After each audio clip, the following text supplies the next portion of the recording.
Ooh.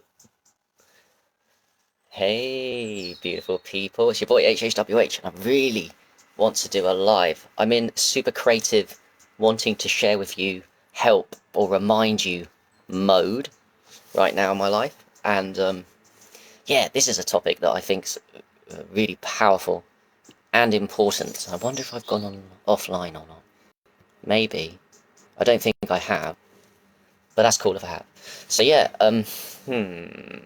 topic of this video, we really want to talk about balance, wholeness, imbalance within the brain and the body, and what each side of the brain and the body means for imbalances, and how we can bring ourselves slowly back into sacred union with ourselves via techniques and like this, and weed, and how it's all connected. Because what I know is what I know, and I'm going to share with you, which you'll probably resonate with, and it's a deep truth of my own style on the difference between, basically, in a nutshell, how we are all, let me try and explain this in a simple way, because my brain is simple.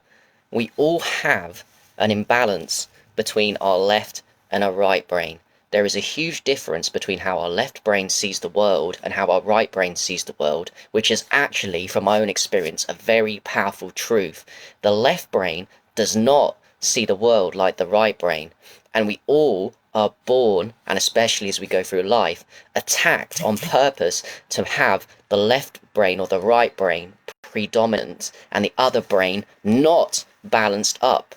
So everyone, and I'll be honest, most of us have, let me see if I can work this out correctly. Most of us are way too left brain dominant. 99% of us.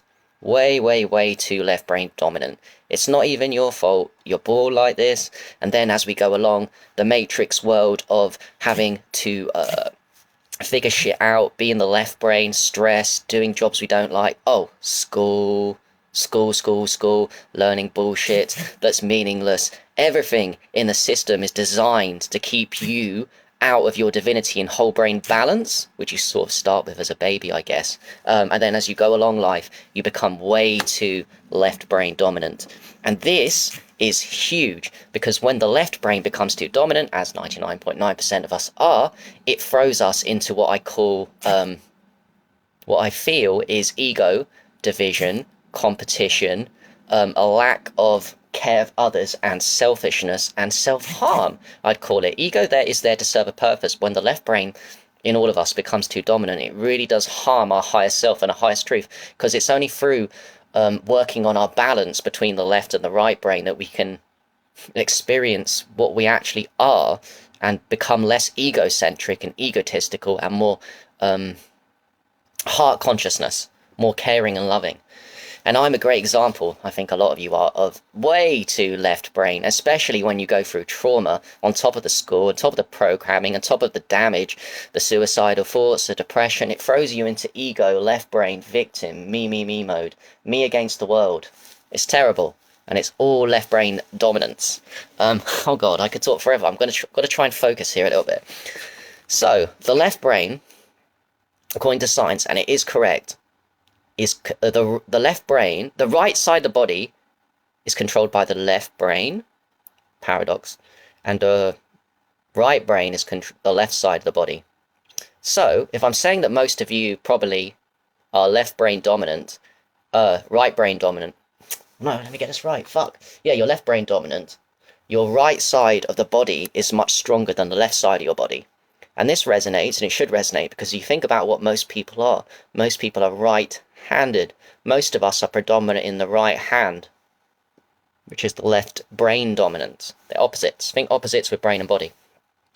Again, another deliberate conspiracy by school, because even in Africa and some countries, they punish kids for daring to learn with the left hand. We're always taught as a kid at school, somehow, even in the Western world, and in Asia apparently, to write with the right hand. Very few people are ambidextrous, because ambidextrosity or left-handedness equals creativity and unity consciousness. Left-hand side of the body, right side of the brain. Right side of the brain is egoless unity consciousness. It's also creative as fuck.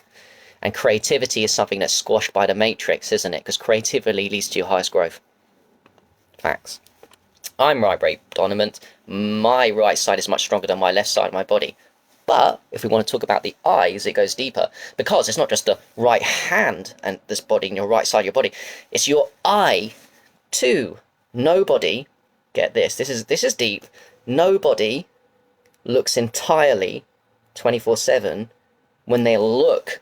When we see the world with our eyes, we are always looking at the world predominantly through one eye more than the other eye. And if you go back to my belief that 99% of people are left brain dominant, which is right side of the body, right-handed, you're also right eye dominant. You're right eye dominant. You're never looking at the world, if you think with two eyes, at the same 50% with my left eye, 50% with my right eye. And how do I know this? Because when you take sacred marijuana and go down that route, and it's sacred, don't use it too much, but when you do quality marijuana, weed, what weed, the divine feminine energy, if you want to call it that, does, or when it does for me and for you, is at times of taking weed sacredly, you'll find that all of a sudden this divine feminine energy rebalances the brain. That's what weed does. That's why it's medicine.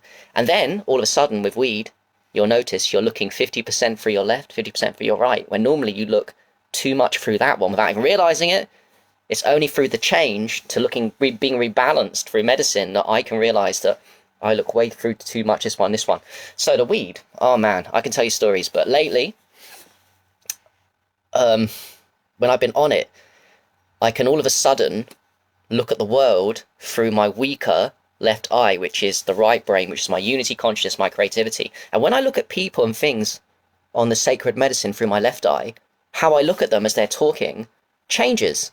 And I through this eye, the left eye, I don't see them as ego. I'm trying to get something from you, or I need something from you.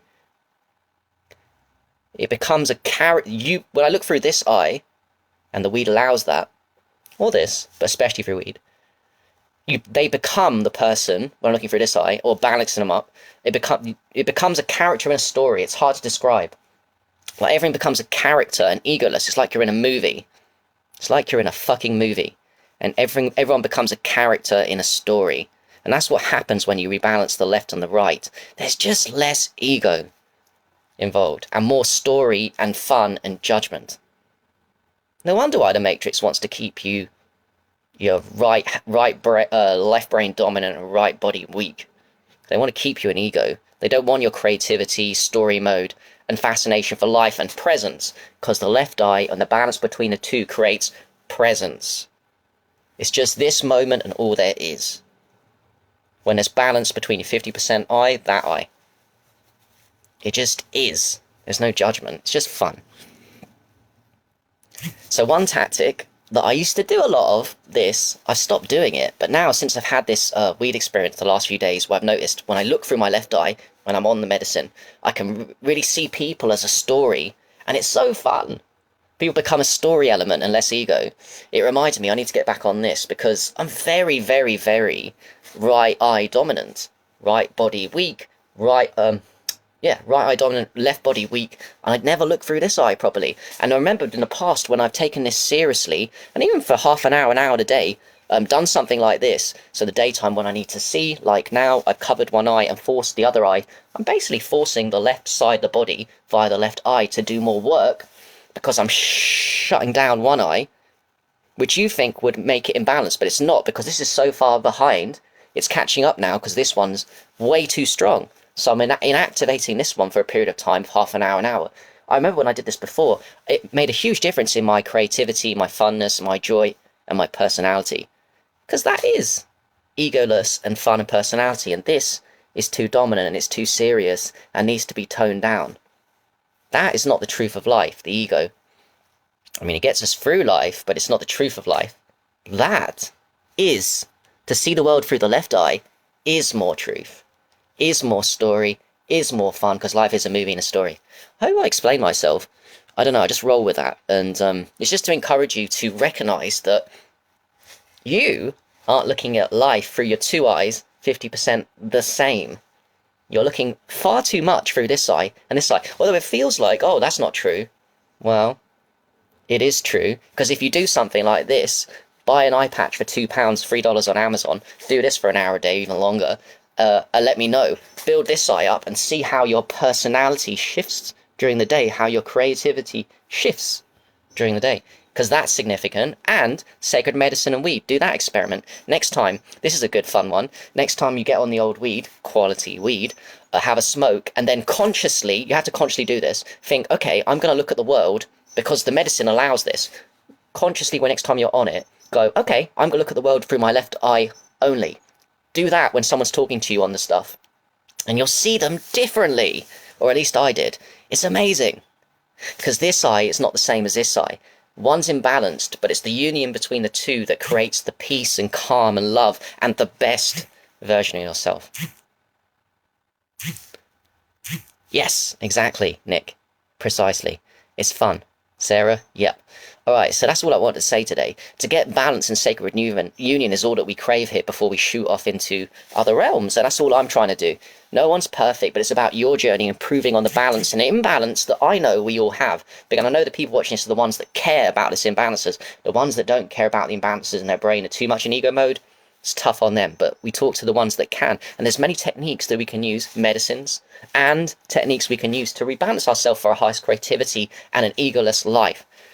Not completely egoless, but a less ego-driven, competitive life, and a more creative, collaborative life is why we do what we do. So that's why we do what we do, and I'm just giving you techniques that are cheap and simple, and also reminding me, because I'm going to get back on this every day. I remember when I did this before, I was doing it for an hour every day, and I had so much more joy. Oh, so when I do this, lastly before I say this, when I did this before, within minutes, I felt happiness surge within my body.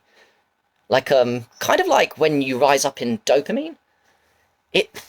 Doing this exercise creates some kind of happiness energy within me. Almost like there's a lot of happiness to be had from left side of the body build up, which is training strength in the right brain, which is the weaker.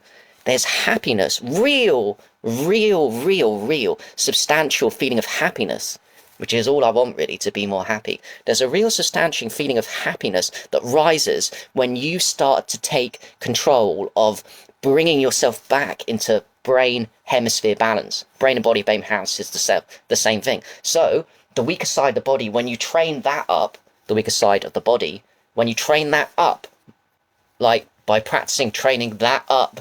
So another one, obviously, is most of us are right-handed dominant.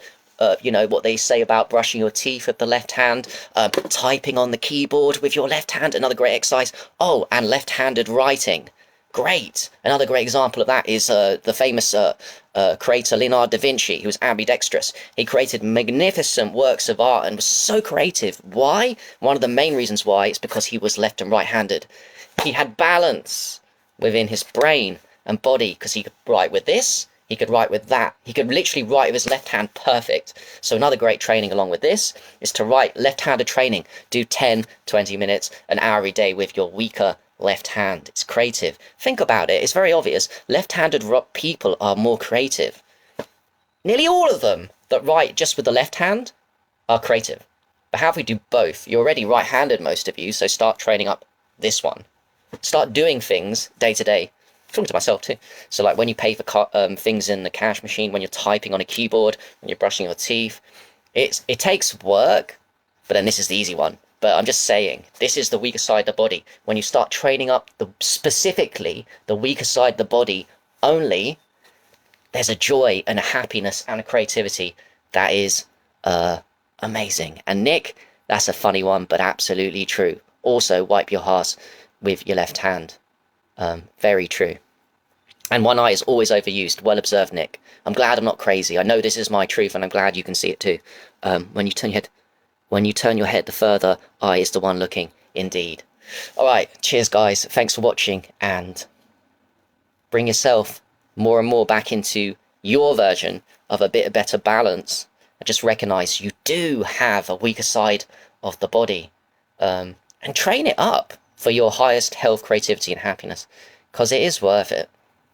Being happier, being more balanced, because ultimately that's what they, with COVID and all this shit, don't want you. They want you to be people. They want beautiful souls, the gods within all of us, to be as imbalanced as possible, to be an ego and competitive. That's what they want. So, I'm not going to give them what they want. I'm going to give myself what I am, which has become more balanced and egoless. Peace.